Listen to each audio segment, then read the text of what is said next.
Austria taught, and welcome to the webinar on Get More from ITS Content on Safe Applications. Just a few words on our speakers today. We have Joanna Sanidaki and Theo Kamalski on the line from TomTom, and Alan Ewing from the Car Connectivity Consortium, as well as Mika Riitkonen.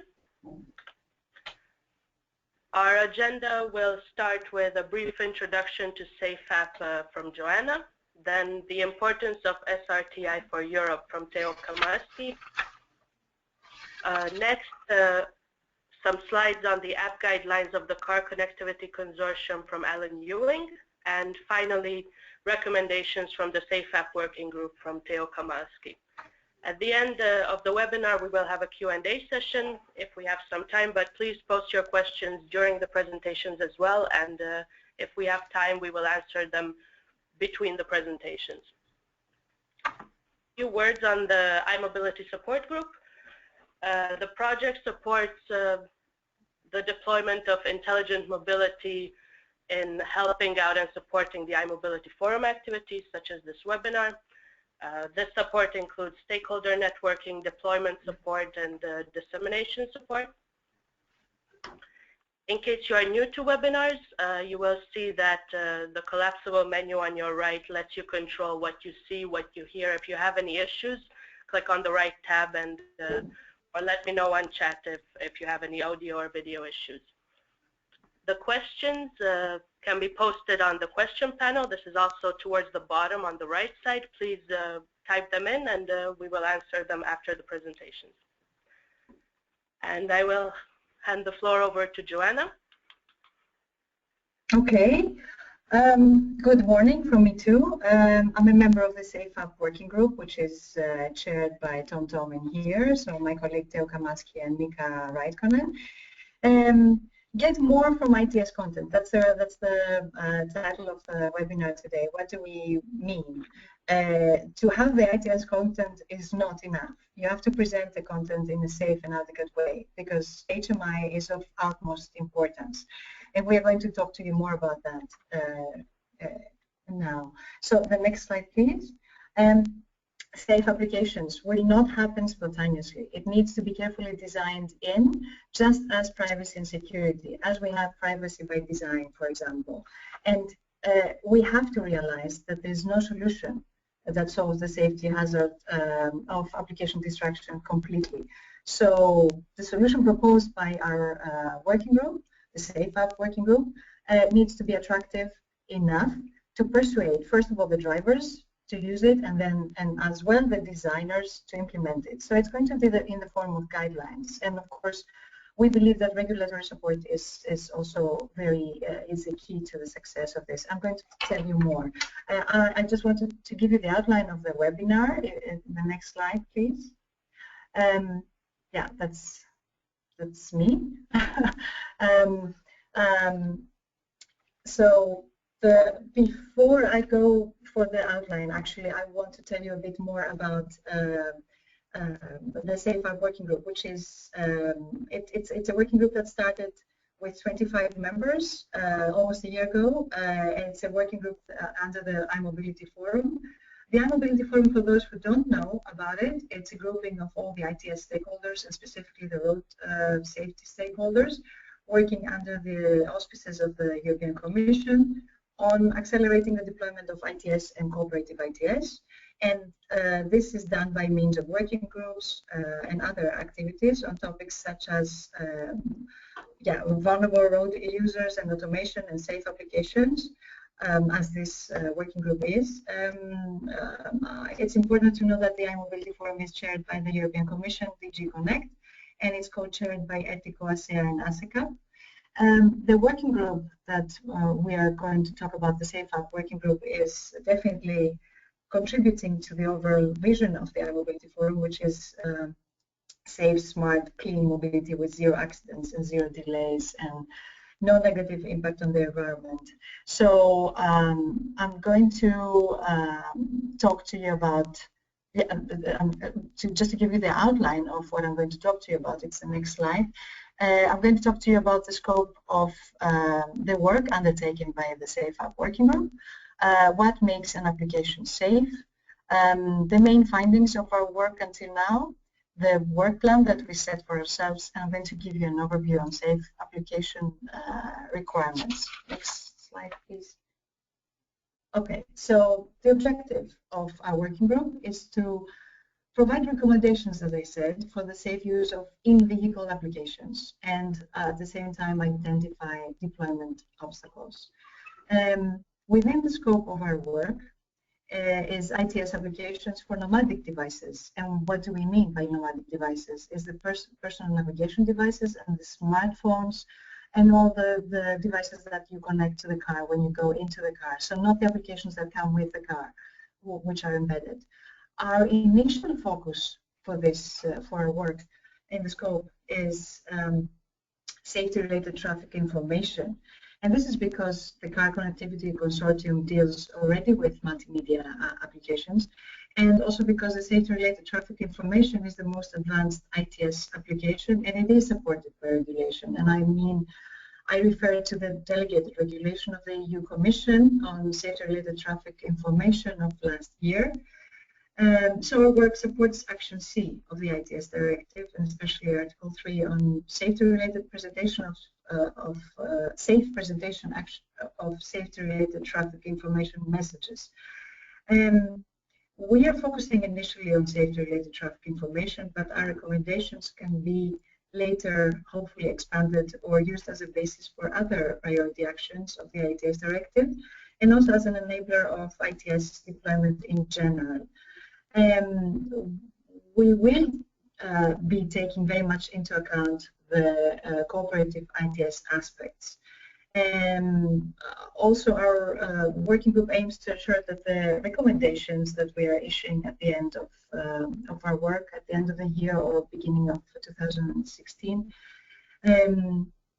are aligned with the ITS Directive, as I said, the ITS Action Plan, and the European Statement of Principle on Human-Machine Interaction of 2008. Next slide, please. So what makes a safety-related traffic information application safe? The correct implementation of the bullet points that I have in this slide, the application will be less safe, or actually not safe, if not all the principles are correctly implemented. So conclusive European Statement of Principles such as character, size, contrast, etc. The timely presentation during the message lifecycle, the message prioritization, traffic hazard notification, workload management, avoidance of unjustified messages, avoidance of unjustified message repetition, equally important, and preventing night dazzle. And by the latter, we mean the blinding glare that is coming from the message board when the driver drives at night and has to face the change of headlights of other drivers, but also lights in the environment where he drives the car and not. So more specifically, and we go to the next slide, what makes a safety-related traffic application safe? It's the correct implementation of these principles that are, they require special attention regarding the connected safety-related traffic information and cooperative ITS. So message prioritization, workload management, avoidance of unjustified messages, and avoidance of unjustified message repetition. So in the next slide, I can give you the main findings of our SafeApp working group until now. First of all, the EU challenge is to get the European Statement of Principle of 2008 and its future versions applied in all the in-vehicle human-machine interactions. So standards are there to support the process, but they're not always complete or conclusive. So we need an overarching system requirements for the applications to work harmoniously in a common cooperative environment. For safety-related traffic information, standards do exist, as I said, but they do not support glanced notification, which is icons, and timely notification, and I'm referring to the time horizon as well, which is not defined. This means that the safe implementation of safety-related traffic information will require a modification of existing application in devices. So, for example, the Geneva Convention provides for harmonizing infrastructure for in-vehicle signage, and generally in-vehicle signage standards do exist, but they're not complete and definitely not set as the commonly agreed icons or in-vehicle signage that the safety-related traffic information requires. So additional measures are needed for cooperative safety-related traffic information in order to make it interoperable, which is key in the cooperative environment, i.e. to prevent unjustified messages and repetitions. So this may affect the entire value chain of safety-related traffic information. Updates may be compatible with the current safety-related traffic information implementation. So what we aim at in this group is to come out with recommendations that are going to make sure that applications on safety-related traffic information are safe now and in the future, as much as possible, of course. Just to say that we have used not only the ESOP, but also the AAI guidelines, the TISA documents, the Geneva Convention, the HMI working group recommendations, the Card Connectivity Consortium with whom we cooperate, and you're going to have a presentation in a while. The work of the Amsterdam Group and the cooperative ITS platform that is chaired by the Commission. Just to give you a taste of our work plan, it's the next slide, the work plan that we set for ourselves. We aim to, as I said, to issue practical designer guidelines, speaking the designer's language, and we're targeting our target group #1, which is the application designers. At the same time, we are identifying gaps in the standardization field. So we are sending these recommendations to the standardization bodies and to the European Commission, which is a very important target group, of course. And third, we are sending the recommendations regarding the ESOP and the regulation and deployment facilitation to the European Commission. And at the same time, our document is going to have annexes explaining the application requirements and also defining what is a safe application. These are requirements that are needed according to our research and general work in the stakeholders working group, of course. And to finish, because I see the time is short, the next slide is an overview or a glance, if you like, of the safe application requirements on the safety-related traffic information.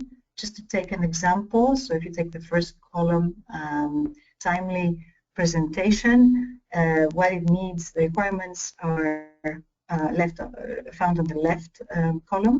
So it's location accuracy, positioning, localization and heading, dead reckoning, timely cancellation, where's the other one, application discriminator, and standards and specifications.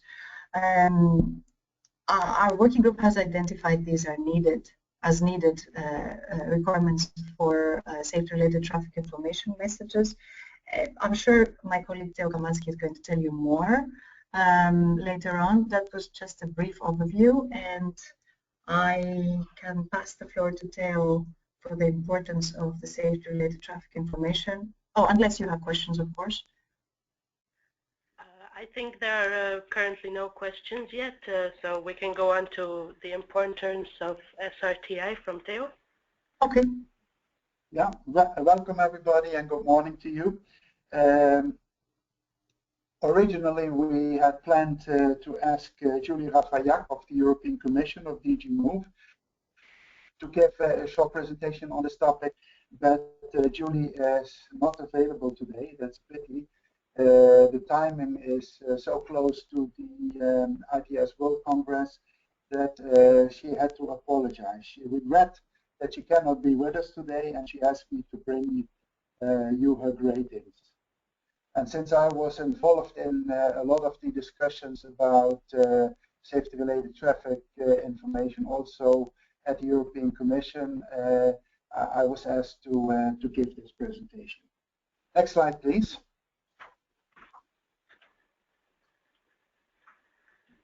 Yeah, I copied on this slide a presentation on press release of the European Commission of 2013, and I highlighted and read the importance the Commission gives to this topic.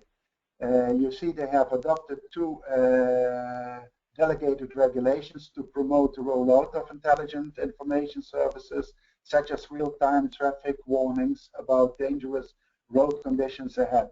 And the second one deals with safe parking place for truck drivers. Now, the system should be interoperable and compatible across Europe. And they submitted this delegated regulation to the member states, which are currently in the process of implementing it on national level. Next slide, please. Yeah, this is another part which I copied up, and you see especially 2 things which are important also for us, for our work. That's the timely information of the driver information, and they will warn about hazards ahead. That is the main issue on safety-related traffic information.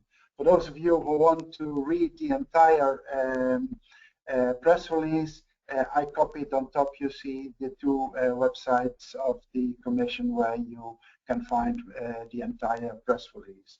And that explains also even more, as I can tell, the importance of this information.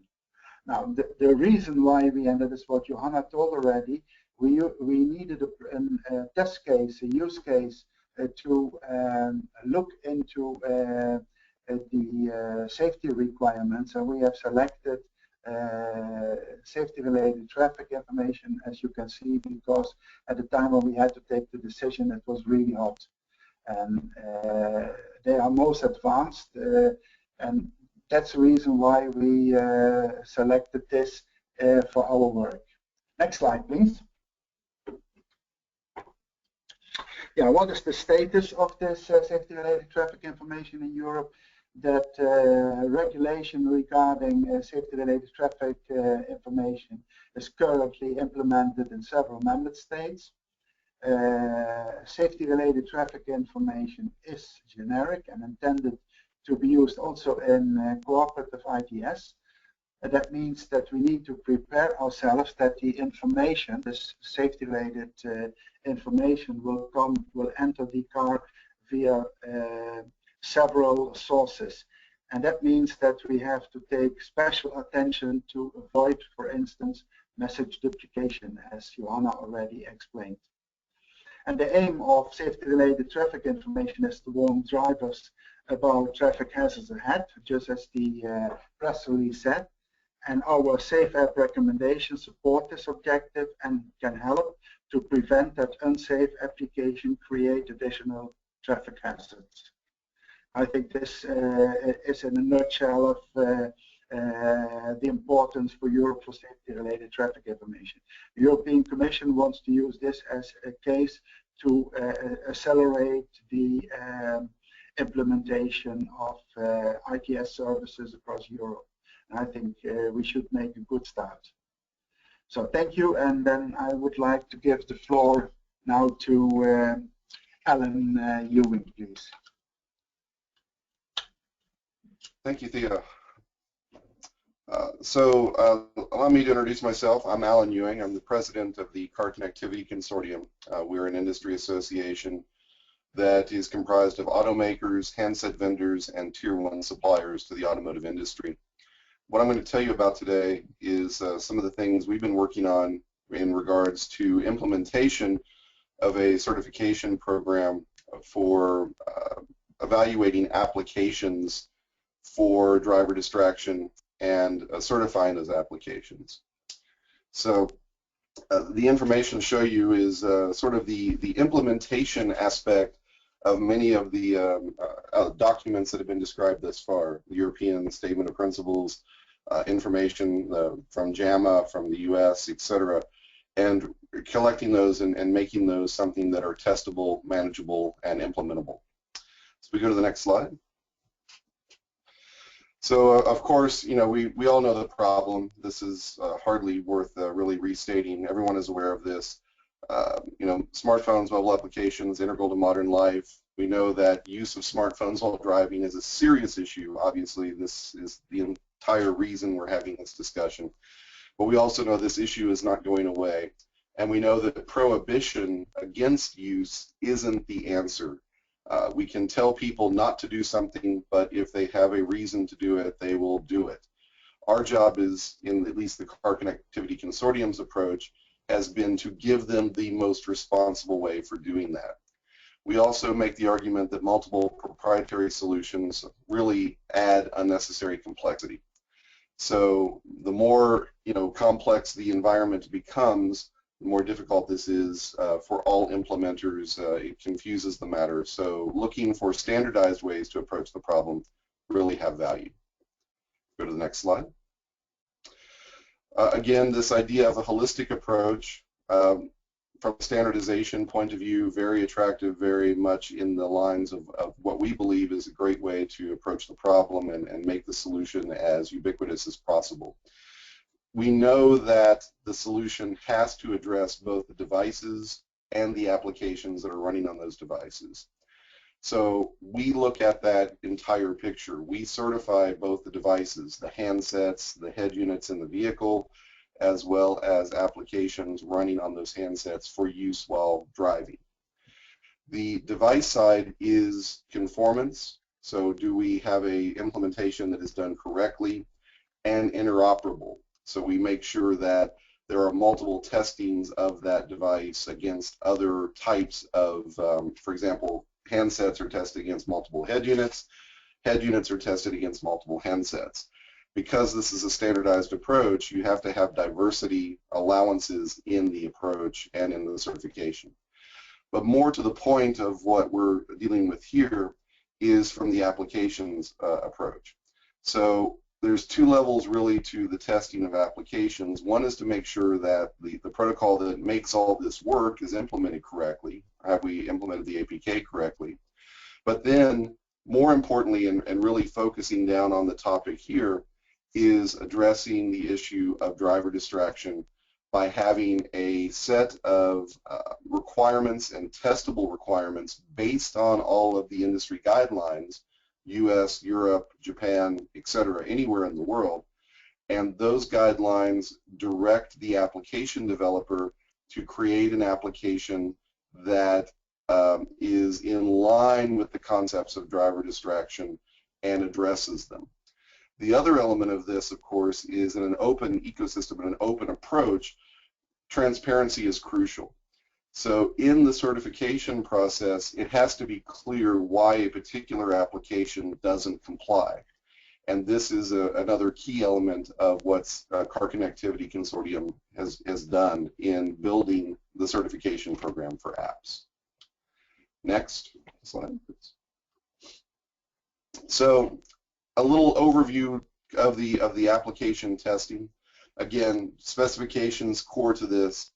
So we have those driver distraction requirements. These, of course, are based on the guidelines from industry, from national governments, European Union, etc., and provide methods for actually testing compliance to those. The guidelines are very nice and they're very important, and without them, we would have no foundation to stand on. But the implementation of those guidelines is really where we create a program that is testable, manageable, etc. Simulators, this is another aspect of it. We want to make sure from an industry association point of view in the implementation that handset vendors and application developers are able to do work at their desks. So we create some tools to help them. And one of these tools is a simulator of the head unit in the car. And this is just a value add to this part of the program to make sure that it is testable and easily testable. Again, we have to make this entire program very easy so that application developers can implement it. Test cases, again, these test cases essentially flow from the various foundational documents, statement of principles, JAMA guidelines, AMA guidelines, etc. So how do you do the test? And those are, of course, tied back to those core documents. Finally, driver workload verification. Those application tasks identified by human factors subject matter expert. What is the most intensive task in an application, and which one should we be evaluating for the most impact in the testing? We have laboratories that we work with around the world, third-party labs, Europe, US, Japan, Korea, Taiwan, etc., doing this testing. And again, the procedure for doing these tests, well documented, completely transparent, everybody understands it, and most importantly, based in foundation of the various industry guidelines. Next slide. So, how does this all work in practice? CCC approves applications for use in what we call Mirrorlink. This is the technology, the name of the technology. There's really two levels: base, which is does it work, and drive, does it work, as well as does it distract the driver. As I mentioned, test labs actually do the work. Mirrorlink servers or phones provide certification status information for installed apps. So this includes a security infrastructure to make sure only certified applications are able to run in the driving context. Those applications that are not certified cannot run in a Mirrorlink session while the driver is driving the vehicle. This is very important, of course. We have to be able to determine which ones are usable and which ones are not usable in this context, and have a way to certify, bring new applications into the space, and also, very importantly, remove applications that are later, for some reason, either withdrawn or have an issue. We have a way to manage that in our security infrastructure dynamically, so that applications that should not be used while driving aren't, those that should be are. The certified applications, of course, are identified with the Mirrorlink information, the logo, the certification mark. This makes sure to communicate this to as wide an audience as possible. Next slide. So again, not diving too deep into the hierarchy, but basically any application, of course, doesn't appear on the head unit. You can't play Angry Birds or surf Facebook while you're driving, or you should not be able to be, of course. The Mirrorlink base certification makes sure that the application's APK will work in the environment.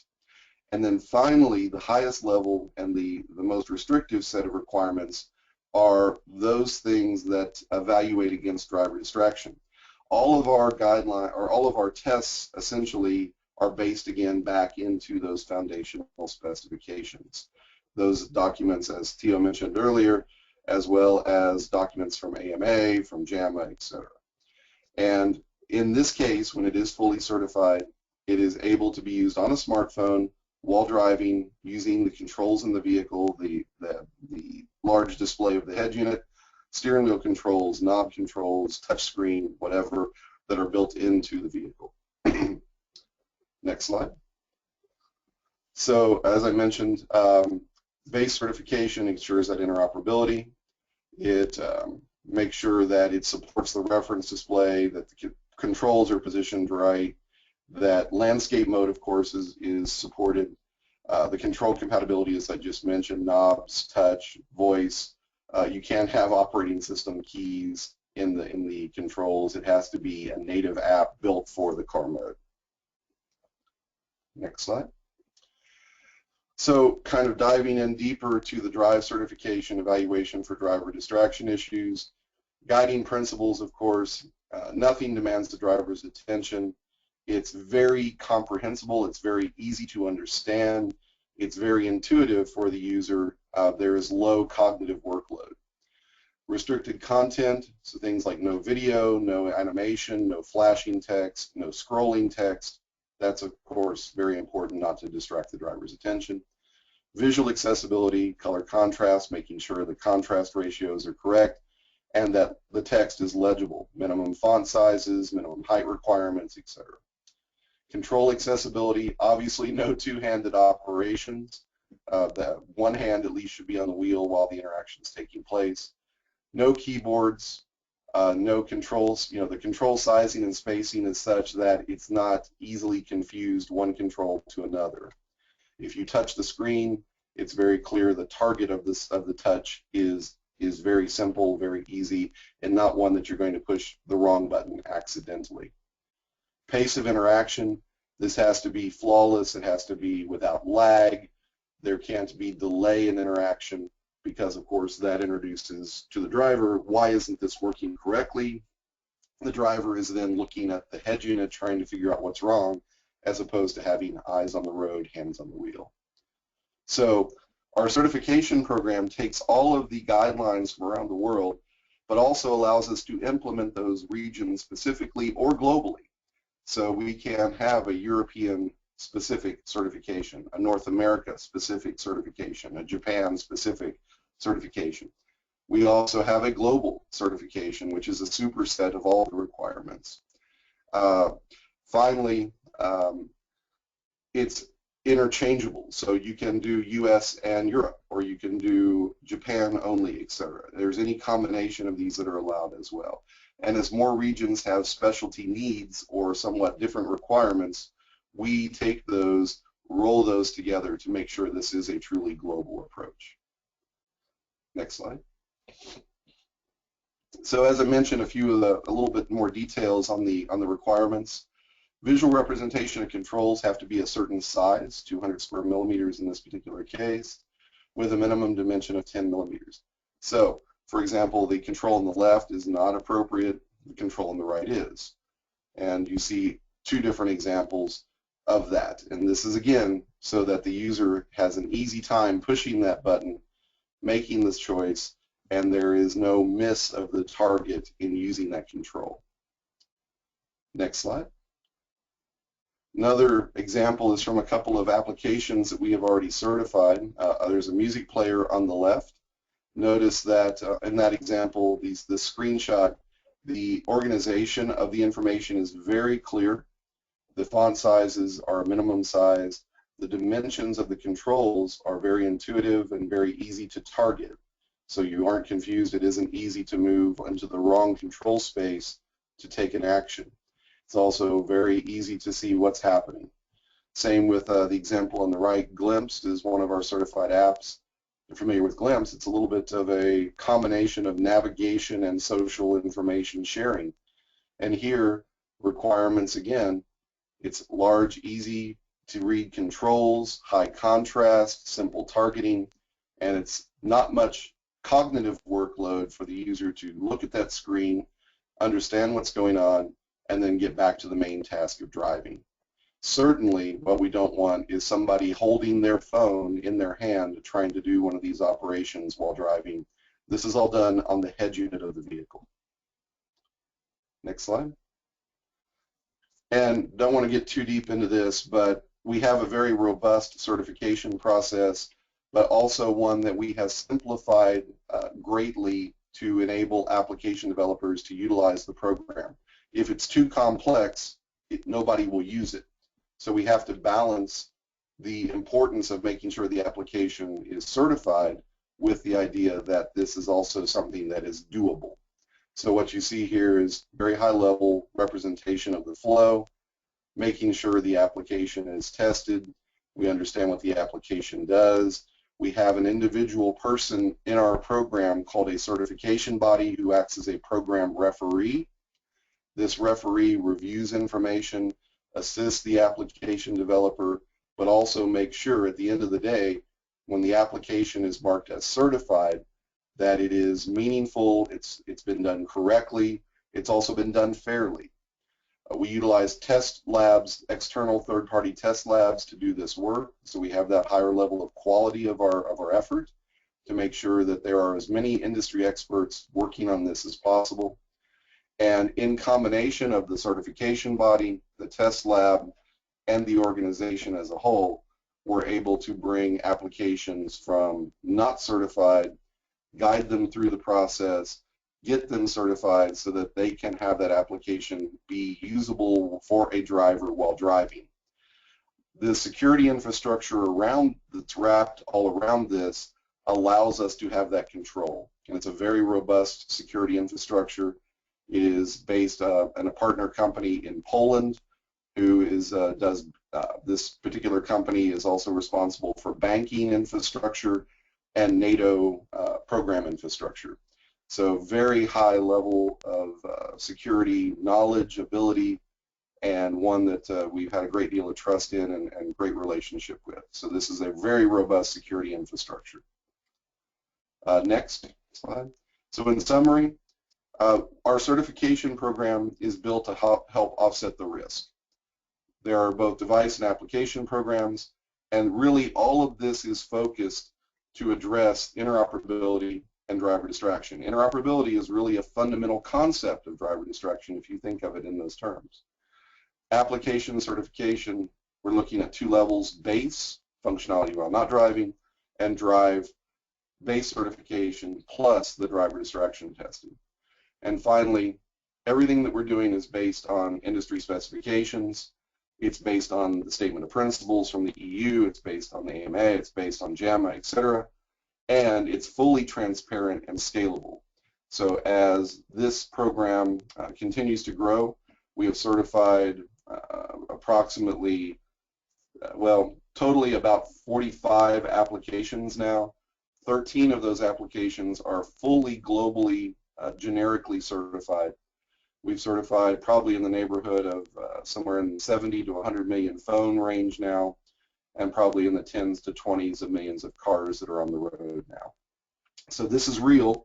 This is taking the guidelines, making them real so that we can address this particular problem.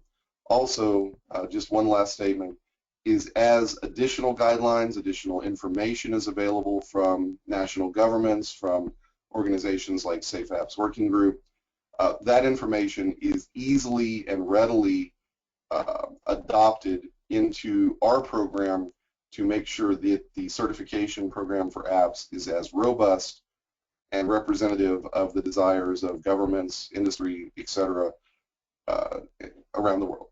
With that, I will leave it. Thank you very much, Alan.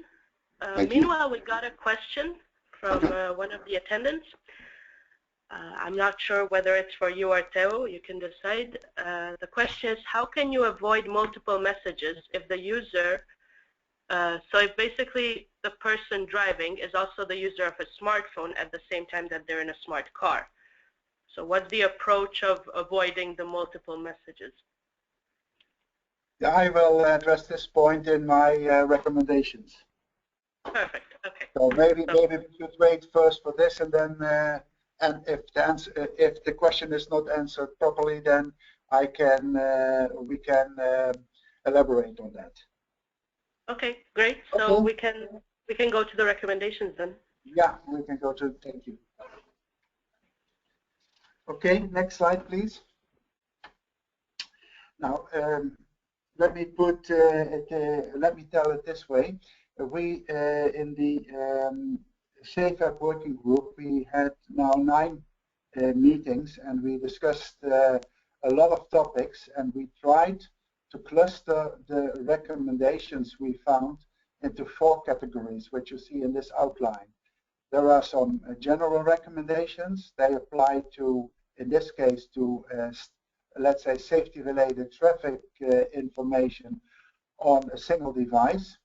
And then additional recommendation for if safety-related traffic information is used in a cooperative environment. And that is where the question is, I think, relating to. Then we have recommendation how we could facilitate the whole process, and recommendations we have regarding standardization. We saw that standardization is important because if you want to certify or if you want to check something, then you need measurable and tangible requirements. Next slide, please. Now, this slide explains a little bit the process we went through, and we were emphasizing on this since we discussed a lot of these topics already in the nomadic device forum. By speaking to these designers of apps and also applications on nomadic devices, we always heard that there is a big gap between European Statement of Principle, which is global and very broad, and then the real design. Design needs to be narrow and specific, as open-ended software doesn't exist, so decisions need to be made to implement that. Now, what we did is we used safety-related traffic information to feed through this process, and we looked what are the gaps. And what we found was that we have standards and specification and guidelines in the European Statement of Principles, references made, and if we look into the real standards, then what we find is that they are not always complete regarding safety, not always conclusive, not unambiguous, and sometimes even outdated.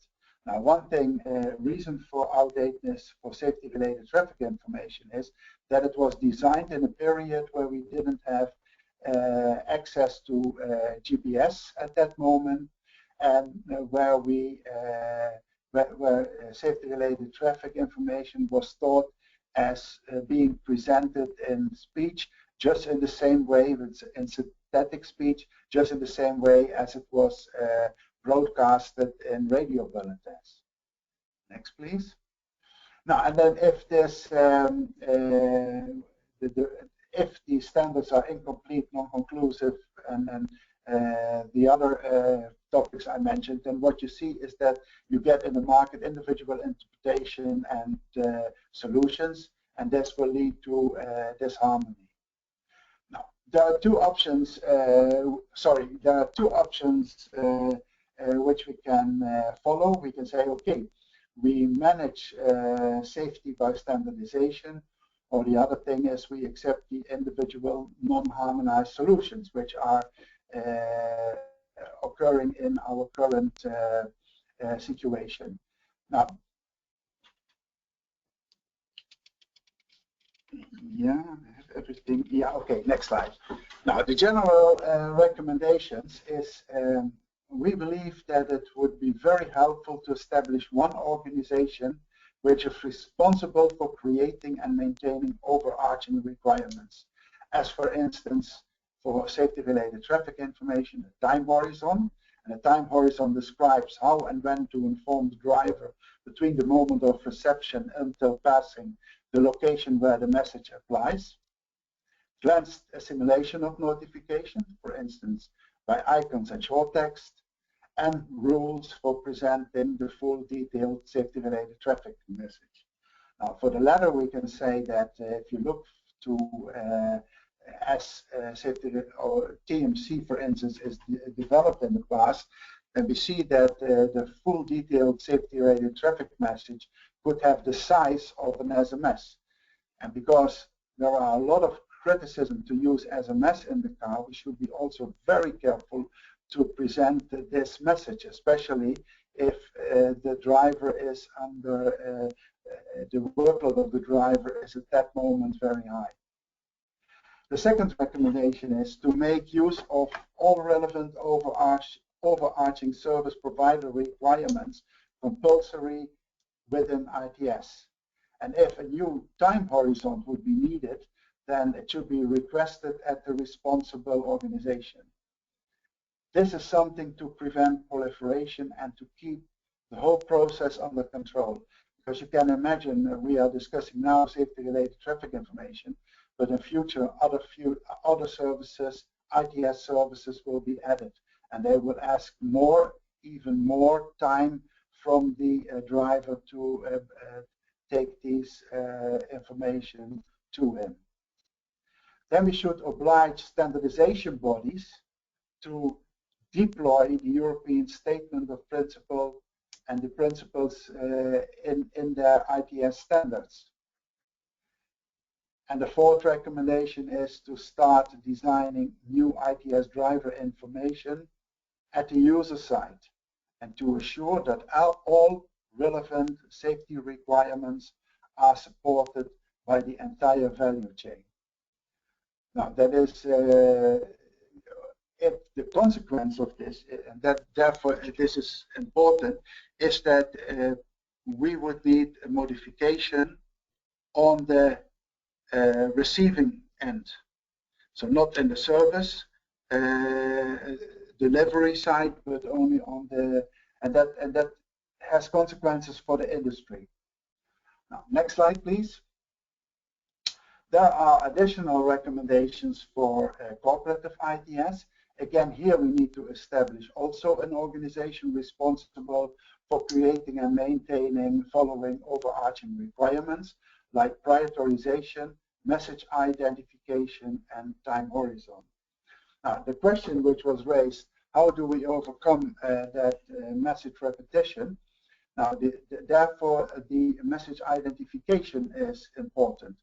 The receiving end needs to know when he gets information via various sources that the message is identical if he wants to stop this multiplication process in the device. And that has consequences, has more severe consequences than the general recommendation, because this means a change in the entire value chain, probably. The sixth recommendation is to, that is repetition of what we've seen on the previous slide, but now for CITS, to oblige the standardization bodies to deploy these principles and these requirements which are mentioned above. And also we need to start designing also a CITS system at the user side, and then ensure that all relevant safety requirements are supported by the entire value chain. For instance, if let's say there is there are several protocols in place, and if one protocol would not support message identification, then the whole system fails.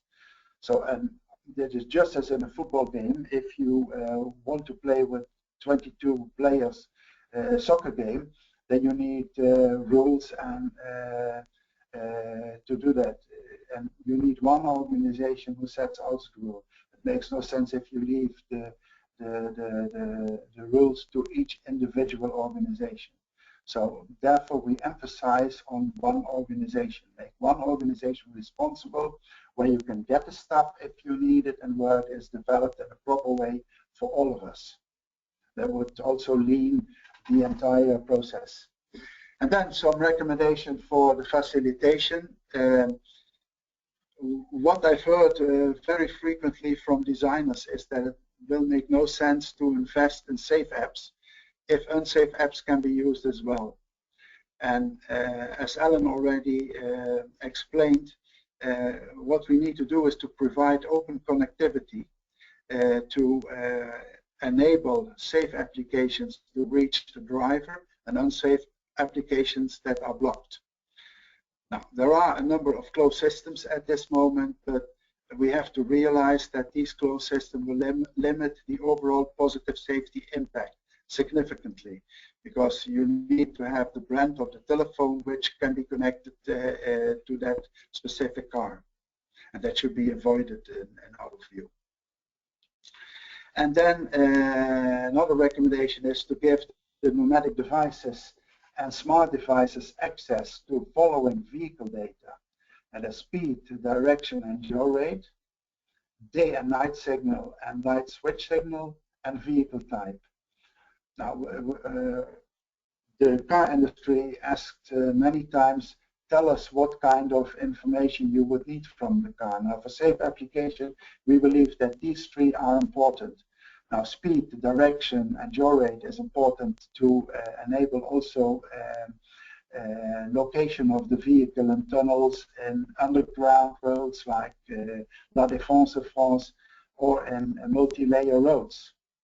Day and night signal, if you driving into a tunnel during daylight and you are blinded by the device, and yeah, you can do it either in the device itself, or it would be very helpful if we would get that signal and we could automate that for the driver.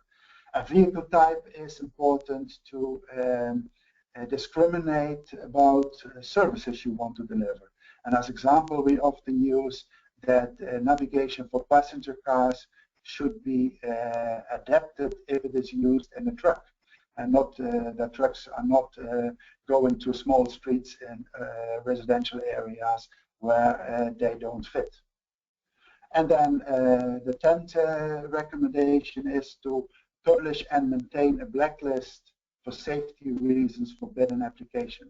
That would facilitate processes as were, for instance, was described by Alan before in the by the Car Connectivity Consortium, that we know already, okay, these kinds of applications can be immediately skipped. Okay, next slide, please. And then recommendation for standardization.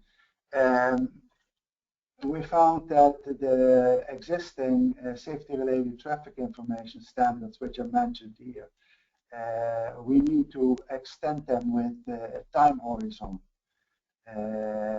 and for glance assimilation of the above mentioned messages.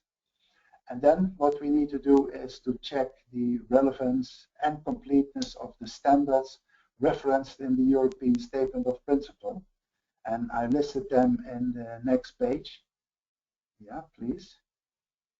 Yeah, and what you can see on the slide is that some of them are already quite dated, 2002, 2003.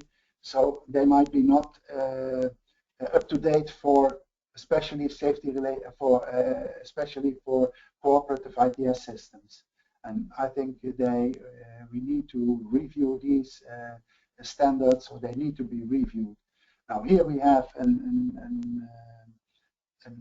problem that we are now a group of 8 till 10 very active people in the SafeApp working group, but I cannot expect from all of them that they purchase these documents, because that would be an order of magnitude 1,000 euros, and for 10 people it would be 10K. And if every organization who are dealing with these kinds of public matters needed to purchase these documents, that would not work.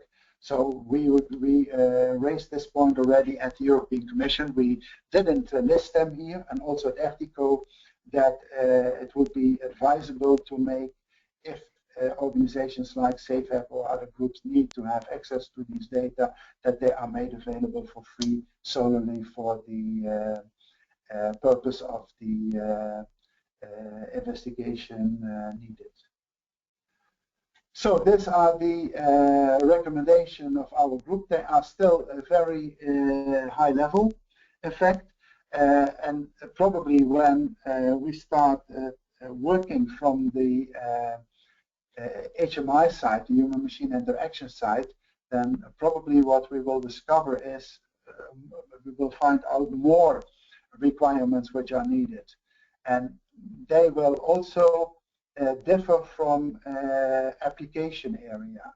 Now the work is done now for safety related traffic information. They are applicable for a lot of other ITS related services, we believe, but maybe there are also additional requirements if you look into other areas. So, and I would like to leave it here, and then we have a couple of minutes for questions. And I hope that I answered the question to how we can avoid multiple messages. Yes, thank you, Theo. I'll be waiting if the asker will let us know if his question is answered. Meanwhile, another question came in. It's I'll just quote it. Is there any communication with Apple or Google for such a certificate of apps to use with CarPlay or Android Car?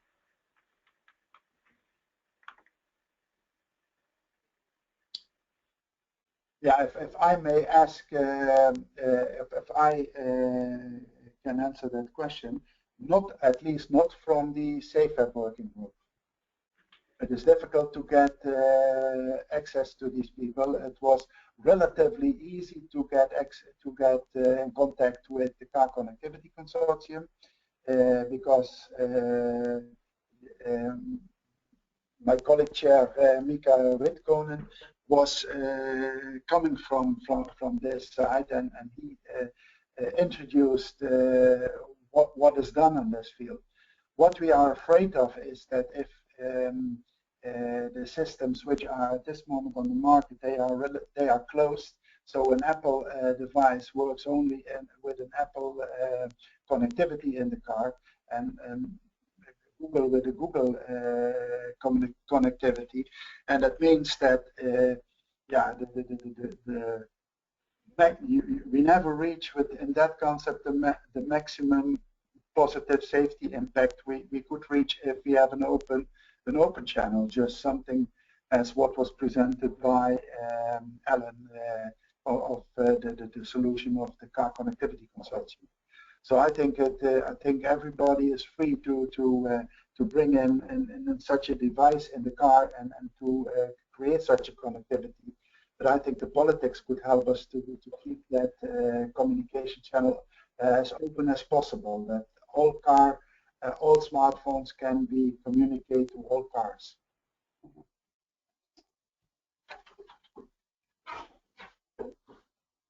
Yeah, are there some other questions maybe?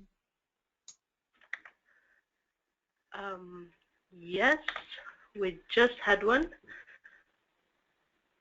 Actually, it's a comment about work on driver distraction. Is it done at ITU level?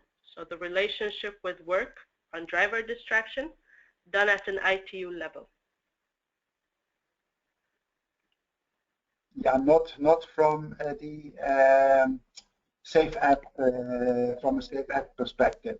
We took as basic document for our work the European Statement of Principle, and we looked how can we support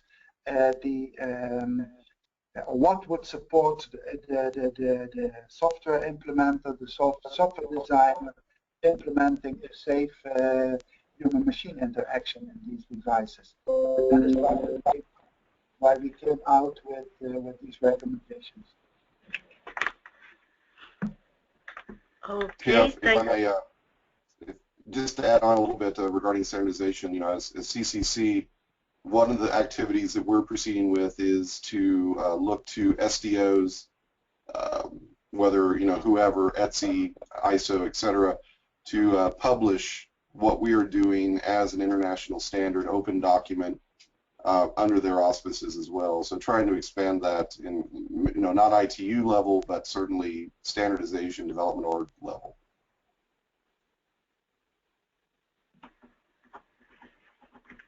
Okay, thank you very much. I believe our time is up. All the questions have been answered. Thank you very much, Joanna, Alan, and Theo. Very interesting presentations. And just so all the attendees know, we will have the recording available probably early next week if you want to rehear it. And thank you very much, and goodbye. Yeah, and thank you very much, Andrea, for organizing all this. Thank you.